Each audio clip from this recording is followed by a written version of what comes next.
Back, we continue live right here at Pittsburgh CW. Bob Pompeani, Gene Collier with you at 412-575-2600. Got a tweet right off the bat from Kevin Davis. It says, guys, who makes the call to play or not to play in baseball? Is it the team, the league, officials? Who does that, Gene? What's the answer? The answer is that the club makes the call until the game starts. Once the game starts, then the umpires determine when it stops and when or if it starts again. Well, the club today, that is Chicago Cubs, felt that they were going to play the game. They moved it back originally for 1 hour, and then for whatever reason, I guess there's so much snow around. But I don't understand how the White Sox played in the same city. Well, it is a big city. I understand but that's it's strange. It is, yeah. It is. All right, let's go out to the lines. We'll begin with line 2. That's John and Greentree. Hey, thanks for taking my call, man. How you doing? What's up, John? How are you? Hey, I want to talk about the Stanley Cup playoffs, man. I think the Penguins can take it in 5, man, and bring home the cup again. Thank you very much. Okay. Well, I say 6. Gene, what do you say? I think it'll take the Flyers 6 or 7 games to eliminate the Penguins, frankly. Oh, you're going to pick the Flyers? I don't know. One other thing we didn't point out, and Liz Bloom of your paper came out with a story tonight about Felipe Rivero is no longer Felipe Rivero.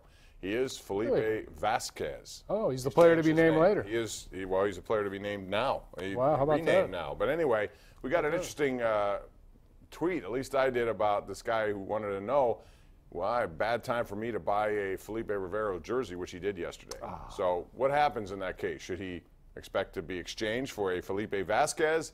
Do you keep it as a conversation piece? What do you do? You're expecting to know the answer to this question. You have a trade award. You have these kind of questions thrown at you all the time. What would you do if you just bought Felipe Rivero? I would take that back. I would take that back and ask for a full refund. As my mother-in-law always says, all they can say is no. That's right.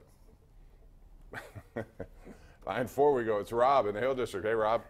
Hey, Bob, listen, I don't want to hear this, y'all talking about this. I don't want to think the Steelers have never draft another outside linebacker again in history, man, because it don't work, because this year, day and age, the Steelers use their outside linebackers more in pass coverage than they sack the quarterback. Bud Dupree can be a dominant pass rusher if he played in a system where they just told him just run, be an edge rusher. That's all you do. The reason why the man ain't getting no sacks is because majority of the time they got his 255-pound butt chasing tight ends over the middle, and I don't think that's cool. Well, T.J. Watt then would be in the same boat, but he had more sacks as a rookie, although he kind of fanned out at the end of the year. I hear what you're saying, but I also think it comes down to you look back at videotape at the end of the year, there were a lot of opportunities for Bud Dupree, and he never got to the quarterback when given that opportunity. So it's a combination of both they need. I think it's going to be interesting, Gene, to find out what they do with Bud Dupree when it comes to, and they're going to have to know the answer to this before they make decisions on draft weekend, because I think May the 3rd is the deadline. They have to either sign him, agree to sign him, or agree to the terms for next year or not. What do you think they'll do? Yeah, I mean, I'm not privy to their thinking. It would not surprise me, if they decided to, they can do as well or better without Bud Dupree. I mean, if Bud Dupree wasn't on this team, would you feel worse about this team, Bob? Well, he'll be on this team, but next year's team is the one you have to ask for. Yeah, well, no, I mean, given what we've seen, he's following the same kind of progression as Jarvis Jones. And those are two guys who came into this system here with big sacking numbers out of college, and they just never got it done. In fact, Jarvis Jones was the Defensive Player of the Year in the SEC on a Georgia team in a very good conference. Let's go back to the lines. That's line 2, Will in Newcastle. Hey, Will, how are you? Very good. How are you? Good. Thanks for calling. I just had a question about the Pirates and the trade they made with the Giants for McCutchen. They got an outfielder in addition to the pitcher named Brian Reynolds. Reynolds, right. I never heard anything about him in camp or anything. Was he even in camp? Or what? For a little bit, yeah.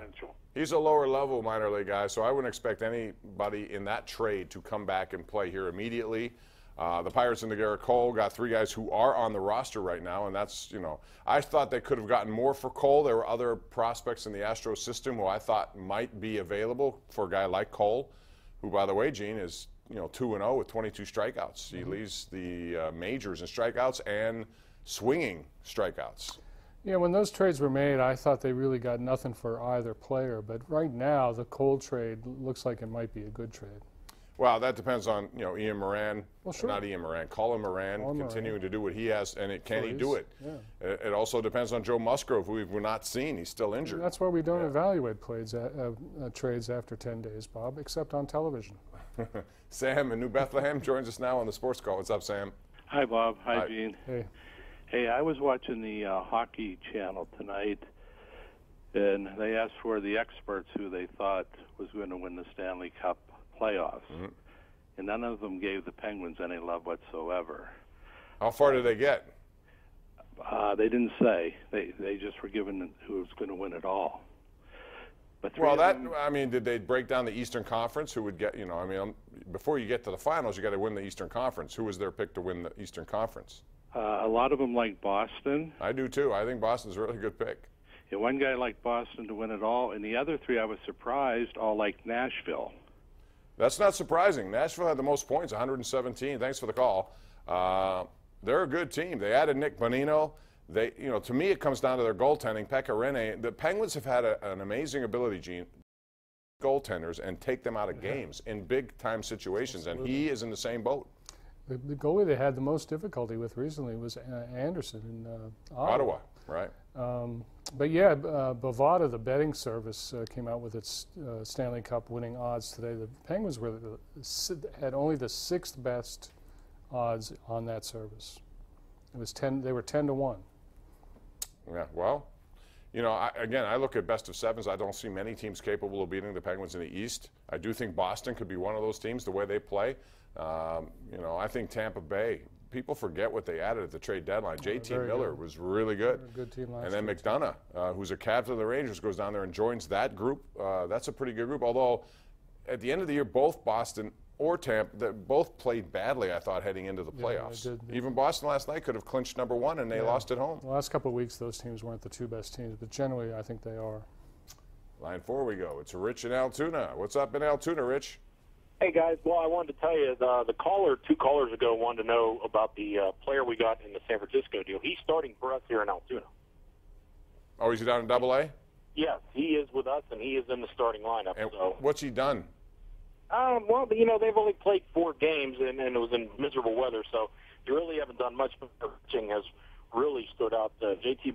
Baker and Mitch Keller have done the job. Keller threw just 6 shutout innings yesterday and had 8 Ks, and Brubaker had 9 or 10 Ks opening night. So he's done well in 30+ degrees. Well, Rich, I want you to be our Altoona correspondent for the whole year. Can you do that? Call in every I'll night. do that. I'm the PA announcer for the Curve, so Oh, good. my night if you want. Call in I'd every like night. to hear an update. I'm glad I heard about Mitch Keller. You know, you keep hearing good things about him now. You wonder how far away he is, but He has such a fluid motion, and he just went through 6 innings with ease yesterday, and he took them out. It was a little chilly and a little breezy, but, you know, Bob, I think we got the makings of a really good team here. In fact, I think we got most of the minor league talent right here in Altoona with Cole Tucker at short. We've got some terrific guys. Logan Hill can hit the ball a mile. This team's going to be worth watching, at least in the first couple of months. But all right, Rich, you're going to be our man. Call us nightly if you want. We appreciate that. Yeah. Gene, the only thing I'll say about success in the minors, I look at it and then I see Tyler Glasnow and I see how easy he went through minors and especially AAA domination. And then for whatever reason he comes up here and it's not the same, although he is getting better in my opinion. Yeah, I think he's had a good week. I mean, he's been used in situations where he can stretch himself out, and I think he's been pretty impressive. But I'm with you, Bob. I don't put much stock in minor league performance. We're due for a break. We'll take it right now. Come back with more of your calls right here live on Pittsburgh's CW.